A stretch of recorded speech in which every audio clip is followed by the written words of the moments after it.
शांति 14 जुलाई 2021। बाबा के महावाक्य। मीठे बच्चे, सारी दुनिया को शांति देना एक बाप का ही काम है। इसलिए कहते हैं, हे शांति देवा, तो प्राइज भी बाप को मिलनी चाहिए। प्रश्न, कौन से बच्चे बाप को पूरा फॉलो कर सकते हैं? उत्तर, जो बाप के समान पावन बनते हैं वही पूरा फॉलो कर सकते हैं। दूसरा, जो पक्के आशिक बने वही मुझ माशूक को फॉलो कर सके। ऐसे आशिकों को ही मैं साथ ले जाता हूँ। इसलिए शास्त्रों में दिखाते हैं, गऊ का पूंछ पकड़ने से पार हो जाएंगे। अब यहाँ गऊ की या पूंछ की तो बात ही नहीं है। गीत तू प्यार का सागर है। ओम शांति। बाप दादा दोनों है ना। अब यह तो बच्चे जानते हैं कि आत्माओं का बाप शिव बाबा है। यह भी तुम जानते हो कि मैं पतित पावन हूँ, मैं निराकार हूँ। तुम भी निराकार हो, शांत स्वरूप हो। निराकार बाप ही शांत स्वरूप है। आत्मा भी शांत स्वरूप है। आत्मा का स्वधर्म है ही शांति। तुम्हारा निवास स्थान है शांति धाम। जब यज्ञ आदि रचते हैं तो कहते हैं शांति देवा, क्योंकि शांति का सागर तो वह परमात्मा है। सारी दुनिया को शांति देने वाला वह बाप है। ऐसे बहुत हैं जिसको शांति के पीछे प्राइज मिलती है। कभी किसको प्राइज मिलती है तो कहेंगे ये शांति स्थापन करने के निमित्त बने हुए हैं। इसमें बड़ों के नाम लेते हैं। अब शांति तो चाहिए सारी दुनिया में, नहीं तो अशांत में रहने वाले औरों को भी अशांत करेंगे। यह है ही रावण राज्य। रावण दुश्मन है ना, राम को दुश्मन नहीं कहेंगे। राम की कभी एफिजी नहीं जलाएंगे, ना त्रेता वाले राम की, ना परम पिता परमात्मा की। राम राज्य तो सब चाहते हैं, परंतु राम राज्य किसको कहा जाता है यह भी कोई नहीं जानते। सिर्फ कहते हैं नई दुनिया हो, नई दिल्ली में राम राज्य हो। नई दिल्ली में कहते हैं नाम तो बहुत रखे जाते हैं। दिल्ली सबकी कैपिटल रहती है। दिल्ली ही परिस्थान था। राधे कृष्ण को भी वहां ही दिखाते हैं। ये दोनों ही मुख्य प्रिंस और प्रिंसेस हैं। सिर्फ दोनों नहीं है, जरूर और भी होंगे। 8 राजाई तो गाई जाती है, बुद्धि से काम लेना है। सतयुग में जरूर राजाई और भी होगी। यहाँ भी देखो कितनी राजाई है। वृद्धि होते होते ढेर हो जाते हैं। फलाने गांव का महाराजा, छोटे गांव भी बहुत है ना। सतयुग में इतने थोड़े ही थे। वहां तो लक्ष्मी नारायण का ही नाम बाला है। 2500 वर्ष उन्हों का राज्य चला है। मनुष्य कहते हैं लाखों वर्ष हुए। विचार की बात है। यह है आत्माओं के लिए भोजन। बाप ये रूहानी भोजन देते हैं तुम्हारी बुद्धि को, आत्मा को। तुम्हारी बुद्धि का ताला अब खुला है। ऋषि मुनि आदि सब कहते थे हम रचता और रचना को नहीं जानते हैं। अब तुम बच्चे ऐसे नहीं कहेंगे। तुम तो रचता और रचना के आदि मध्य अंत को जानते हो।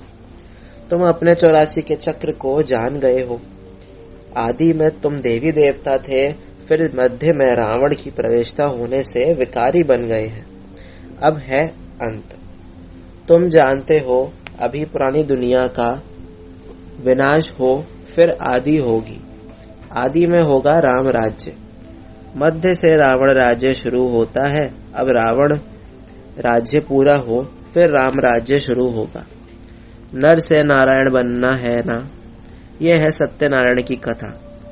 तुम जानते हो सर्वशास्त्रमयी शिरोमणि श्रीमद् गीता है। श्रीमद् मिलती है श्रेष्ठ बनने के लिए। श्री कहते हैं श्रेष्ठ को। बच्चे जानते हैं एक गीता शास्त्र है जिसे देवी देवता धर्म का शास्त्र कहा जाता है, जिससे देवता धर्म की स्थापना होती है संगम पर।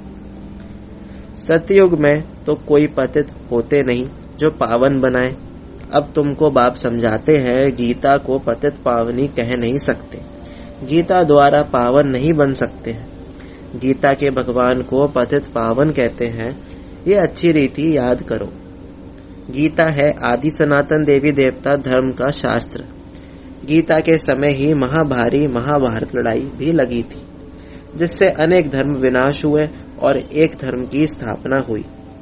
गीता के लिए कहते हैं देवी देवता धर्म का शास्त्र, ब्राह्मणों का शास्त्र नहीं कहते हैं। ब्राह्मणों का नाम गीता में है नहीं।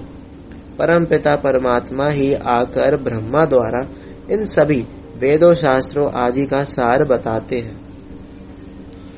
अब तुम समझते हो सतयुग में तो ब्राह्मण होते नहीं, वहां है लक्ष्मी नारायण देवताएं, ब्रह्मा के बाद है विष्णु। चित्रों में भी दिखाया है ब्रह्मा द्वारा स्थापना विष्णुपुरी की। ब्रह्मा और विष्णु इकट्ठे तो नहीं होंगे, ब्रह्मा द्वारा देवी देवता धर्म की स्थापना होगी। ये डिटेल में समझने की बातें हैं। अभी तुम बच्चे शिव बाबा से स्वर्ग का वर्षा लेते हो, हकदार ठहरे ना। मुख्य धर्म शास्त्र है 4। श्रीमद् भगवत गीता है नंबर 1 शास्त्र, जिससे नंबर 1 धर्म की स्थापना होती है। फिर होते हैं इस्लामी बोधी। एक गीता ही है जिसमें श्रीमद् भगवत गीता लिखा हुआ है और कोई शास्त्र में श्रीमत नहीं है। श्रीमद् इस्लामी व श्रीमद् बोधी शास्त्र नहीं गाया जाता। श्रीमद् भगवत गीता है ही एक। उससे कौन सा धर्म स्थापन किया? आदि सनातन देवी देवता धर्म की स्थापना हुई और स्थापना होती है अंत में। ये समझने की बातें हैं। अभी बाबा हमको टीचर के रूप में पढ़ाते हैं, ये बुद्धि में रहना चाहिए। बाबा हमारा बाप है और टीचर भी है। बाबा पढ़ाई से सर्व की सदगति करते हैं तो सतगुरु भी ठहरा। बाप को सभी याद करते हैं। अब गीता में कृष्ण का नाम डाल दिया है, वह तो ज्ञान का सागर है नहीं। उनको ज्ञान के सागर बाप ने ऐसा बनाया है तो वह टीचर भी है। यहाँ तुम नई बातें सुनते हो। शास्त्र आदि तो बहुत पढ़ते सुनते आए, अब तुम बाप द्वारा डायरेक्ट सुनते हो। आगे सब शरीरधारी मनुष्यों द्वारा सुना था। अभी तुम समझते हो हम आत्मा असल में अशरीरी थे, पीछे फिर शरीर धारण किया है। बाबा भी अशरीरी है, शिवलिंग बनाते हैं ना। आत्मा शरीर द्वारा उनको पूजती है, पुकारते भी है, हे परमपिता परमात्मा आकर हम पतितों को पावन बनाओ। लिंग की पूजा करते हैं, परंतु ये थोड़े ही समझते हैं कि ये पतित पावन बाप है जिसको हम पुकारते हैं। शिव भगवान है, ईश्वर है, बस ऐसे ही याद करते हैं। उनको बाबा कहें तो बुद्धि में आए कि बाबा से वर्षा मिलना चाहिए। हमको वर्षा मिला है तब हम पूछते हैं। भारतवासियों को वर्षा मिला जरूर है, कब मिला ये भूल गए हैं। अब तुम बच्चे समझते हो। बच्चे कहते हैं हम बाबा के पास आए हैं। शिव बाबा ब्रह्मा तन में आकर समझाते हैं। त्रिमूर्ति का नाम बाला है, त्रिमूर्ति मार्ग नाम भी रखा है। बाप की महिमा बहुत है, गीत में भी सुना। प्यार का सागर है, सर्व का सदगति दाता है, सर्व को सुख शांति देने वाला है, सर्व का दुख हरता सुख करता है। बहुत प्यारा है ना। उनसे प्यारी चीज कोई और होती नहीं। जो बाप स्वर्ग का मालिक बनाए वह जरूर प्यारा होगा ना। वह है बेहद का बाप। कहते हैं बच्चों मेरे से स्वर्ग की बादशाही मिलती है ना। तुम आत्माएं भाई भाई हो, अभी बाप द्वारा सुन रहे हो। सभी आत्माएं बाप को याद करती हैं, बाबा हमको आकर पावन बनाओ। अब आत्मा कहती है बाबा आया हुआ है पावन बनाने। कहते हैं बच्चों 5000 वर्ष पहले तुमको पावन बनाने आया था। अब तुम मुझे बाप को याद करो तो तुम्हारे विकर्म विनाश होंगे और तुम्हारे सब दुख दूर हो जाएंगे। पुकारते भी हैं हे पतित पावन आओ, अथवा तालियां बजाते रहते हैं, रड़ियां मारते रहते हैं। पतित पावन सीताराम तो खुद पतित ठहरे ना। ये है ही नरक, इसको रौरव नरक कहा जाता है। गरुड़ पुराण में तो रोचक बातें बहुत लिख दी हैं कि ये करने से ये बनेंगे, ये होगा, फिर कह देते हैं गऊ का पूंछ पकड़ने से स्वर्ग में चले जाएंगे। ऐसा कुछ लिखा हुआ है।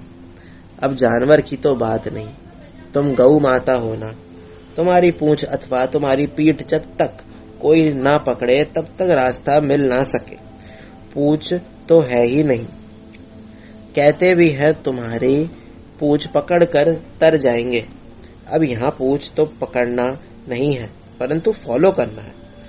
सन्यासियों के फॉलोअर्स तो बहुत हैं, परंतु फॉलो करना अर्थात पवित्र बनना, तुम तो सच्चे सच्चे फॉलोअर्स हो। शिव बाबा कहते हैं मैं आया हूँ तुम सबको वापस ले जाने। तुम मुझे याद करो तो तुम्हारे पाप भस्म हो जाएंगे। पावन बनने बिगर फॉलो कर नहीं सकेंगे। शिव बाबा को पूरा फॉलो करना है। तुम यहाँ बैठे हो फॉलो करने के लिए।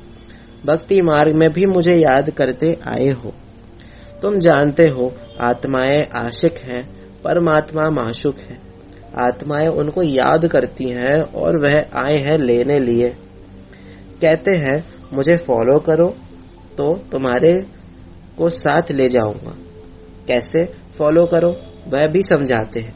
मैं हूँ पावन, तुम हो पतित, तो जरूर पावन बनना पड़े, जरूर फॉलो करना पड़े। विकारी तो फॉलो कर ना सके। फॉलो करने के लिए मेरे समान पवित्र बनो। क्या मैं पतितों को अपने साथ शांति धाम ले जाऊंगा? इतने सब मनुष्य भक्ति, तप, दान, पुण्य आदि करते हैं मुक्ति पाने के लिए, क्योंकि यहाँ दुख है और चाहते हैं हम अपने घर वापस जाएं। बाप कहते हैं पवित्र जरूर बनना पड़ेगा। मैं पावन हूँ तब तो तुमको पावन बनाता हूँ। आऊंगा भी ब्रह्मा के तन में, मैं रचता हूँ, मैं इस ब्रह्मा के तन में आता हूँ। दिखाते भी है ब्रह्मा द्वारा बाप देवी देवता धर्म की स्थापना करते हैं। तुम बीके हो, अब जानते हो शिव बाबा को फॉलो करना है।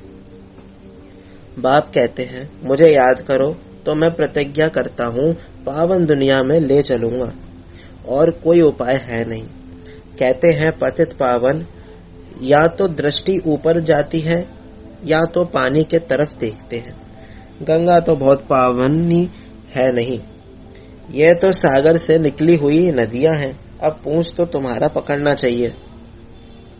बाप कहते हैं तुमको पावन बनना है, मेरे को फॉलो करना है, तब ही साथ चल सकेंगे। बाप कहते हैं तुम मेरे साथ रहने वाले थे, अब 84 का चक्र लगाए पतित बने हो। अब फिर मेरे को याद करो तो पावन बनेंगे। सन्यासी भी गृहस्थी को कहते हैं फॉलो करना है तो घर बार छोड़ो। बाप कहते हैं मैं परम धाम में रहता हूँ, तुम भी चलेंगे या यहाँ ही विषय सागर में रहना अच्छा लगता है? तुम तो पुकारते आए हो, हे पतित पावन आओ। अब बाप आए हैं, साथ ले जाते हैं। कल्प कल्प आकर तुमको साथ ले जाता हूँ। फिर सतयुग में तुम बहुत सुखी रहते हो। ये लक्ष्मी नारायण स्वर्ग के मालिक थे ना, इन्हों को इतना सुख देने वाला कौन? Heavenly God father. बाप याद दिलाते हैं तुम हमारी जयंती मनाते हो। परम पिता परमात्मा की जयंती सभी भारतवासी मनाते हैं। हमारा यह बर्थ प्लेस है।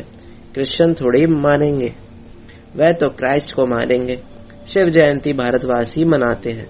यह सर्व के पतित पावन बाप का बर्थ प्लेस है। बाप सबको सुख देने वाला है, सर्व को लिबरेट करने वाला है। तो भारत कितना उच्च है। बाप जानते हैं ड्रामा अनुसार जब हमारे बच्चे बहुत दुखी हो जाते हैं तब मैं आता हूँ वर्षा देने। बाप है ज्ञान का सागर, सुख का सागर, बच्चों को वर्षा दे रहे हैं। कहते हैं मुझे फॉलो करो। ये जानते हो हम आत्मा विकारी है, इसलिए शरीर भी विकारी ही है। सतयुग में आत्मा पवित्र है तो शरीर भी पवित्र मिलता है। अब बाप कहते हैं बच्चे पावन बनो, याद से ही तमो प्रधान से सतो प्रधान बनेंगे। अच्छा, मीठे मीठे सिक्के लदे बच्चों प्रति माता पिता बाप दादा का याद प्यार और गुड मॉर्निंग। रूहानी बाप की रूहानी बच्चों को नमस्ते। हम रूहानी बच्चों की रूहानी बाप दादा को याद प्यार और गुड मॉर्निंग, नमस्ते नमस्ते, शुक्रिया बाबा शुक्रिया। धारणा के लिए मुख्य सार। बाप से स्वर्ग का वर्षा लेने के लिए मैं आत्मा भाई भाई हूँ, ये पक्का करना है। बहुत प्यार से रहना है। जैसे बाप प्यारे थे प्यारा है, ऐसे प्यारा बनना है। बाप समान पावन बनकर बाप को पूरा पूरा फॉलो करना है। बाप के साथ वापस घर शांति धाम चलने के लिए पावन जरूर बनना है। वरदान: याद के आधार द्वारा माया की कीचड़ से परे रहने वाले सदा चीयरफुल भव। कोई किसी भी बात सामने आए, सिर्फ बाप के ऊपर छोड़ दो। जिगर से कहो बाबा, तो बात खत्म हो जाएगी। ये बाबा शब्द दिल से कहना ही जादू है। माया पहले पहले बाप को ही बुलाती है, इसलिए सिर्फ इस बात पर अटेंशन दो तो कमल पुष्प के समान अपने को अनुभव करेंगे। याद के आधार पर माया के समस्याओं की कीचड़ से सदा परे रहेंगे। कभी किसी भी बात में हलचल में नहीं आएंगे। सदा एक ही मूड होगी, चीयरफुल। स्लोगन: पवित्रता की धारणा व धर्म को जीवन में लाने वाले ही महान आत्मा है। ओम शांति।